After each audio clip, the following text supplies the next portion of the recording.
அஸ்ஸலாமு அலைக்கும் வரஹ்மத்துல்லாஹி வபரகாத்துஹு. வலைக்கும் அஸ்ஸலாம் வரஹ்மத்துல்லாஹி. ஷேக், இப்போ ஊரில் எல்லா இடத்துலையுமே பிள்ளைங்க காலேஜ், அது +2 +1 இப்படி ஸ்கூல் போகிற பிள்ளைங்கள்லாம் இருக்கிறாங்க.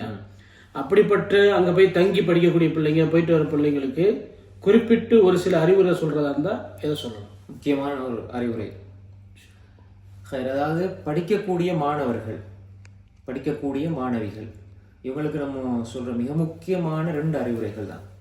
முதலாவது அடிப்படையான ஒரு அறிவுரை என்னென்னா, நீங்கள் எங்கு படித்தாலும், என்ன துறையில் படித்தாலும், ஆகுமான எந்த துறையில் படித்தாலும், எங்கு போய் படித்தாலும் உங்களுக்கு உங்களோட ரப்போட உள்ள தொடர்பை நீங்கள் துண்டிச்சிடக்கூடாது.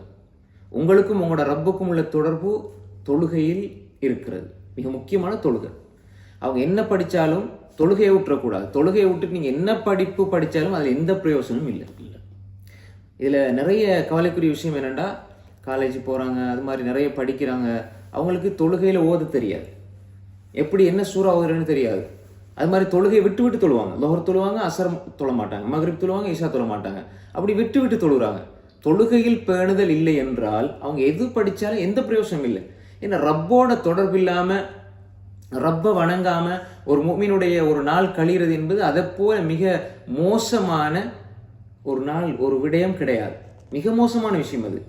ரப்போடு தொடர்பு இல்லாமல் ஒரு நாள் கழிதுன்னா அது எவ்வளோ பெரிய மோசமான ஒரு விஷயம். அப்போ எனவே நீங்கள் என்ன துறையில் படித்தாலும், எங்கே போய் படித்தாலும் அல்லாஹ்வை மறந்துடக்கூடாது.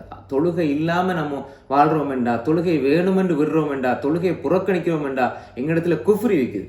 அல்லாஹ்வை நாங்கள் நிராகரிக்கிறோம், இறை நிராகரிப்பு இருக்குது.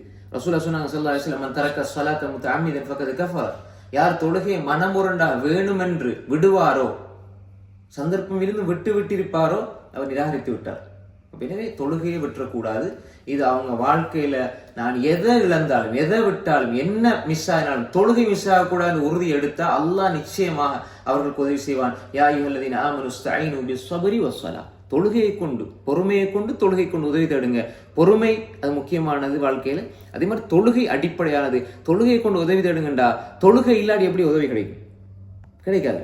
அப்ப நான் படிக்கிற யாழ்ல நல்ல அறிவைத்தான் தொழணும், யாழ்ல நான் நல்ல எனக்கு நல்ல மனசக்தியைத்தான் நாங்கள் தொழணும். தொழுது வாக்கேளுங்க, தொழுது உதவி தேடுங்க. இது முக்கியமான விஷயம். 2வது, தாய் தந்தையினுடைய பேச்சுக்கு கட்டுப்பட்டு நடக்கணும். நம்மளை பேரண்ட்ஸ் நமக்காக கஷ்டப்படுறாங்க, தாய் தந்தை நமக்காக உழைச்சி நிறைய பணம் செலவழிக்கிறாங்க, சம்பாதிச்சு அனுப்புறாங்க. அதை நம்ம துஷ்பிரயோகம் செய்யாம தாய் தந்தையினுடைய பேச்சுக்கு கட்டுப்பட்டு நடக்கக்கூடியவர்களாக நாங்கள் இருக்கணும். அப்போ இந்த 2 விஷயம் இருக்குமாக இருந்தால் அந்த பிள்ளைகளுடைய எதிர்காலம் மிக சிறப்பாக அமையும். எனவே இந்த ஒரு நசியத்தை பிள்ளைகள் எடுத்துக்கொள்வார்களாக இருந்தால் அவர்களுடைய இந்த உலக வாழ்க்கை மிக சிறப்பானதாக, தொழிலோட, அதே மாதிரி அவருடைய கல்வியோட அவங்களுடைய எதிர்காலம் சிறப்பாக அமைவதற்கு இது வழிவகுக்கும். இப்படிப்பட்ட நல்ல பிள்ளைகளாக நாங்கள் வாழ்வதில் தான் இந்த உலகத்தில் நம்முடைய வெற்றி தங்கியிருக்கிறது. அஸ்ஸலாமு அலைக்கும் வரஹ்மத்துல்லாஹி வபரகாத்துஹு. வலைக்கும் அஸ்ஸலாம் வரஹ்மத்துல்லாஹி வபரகாத்துஹு.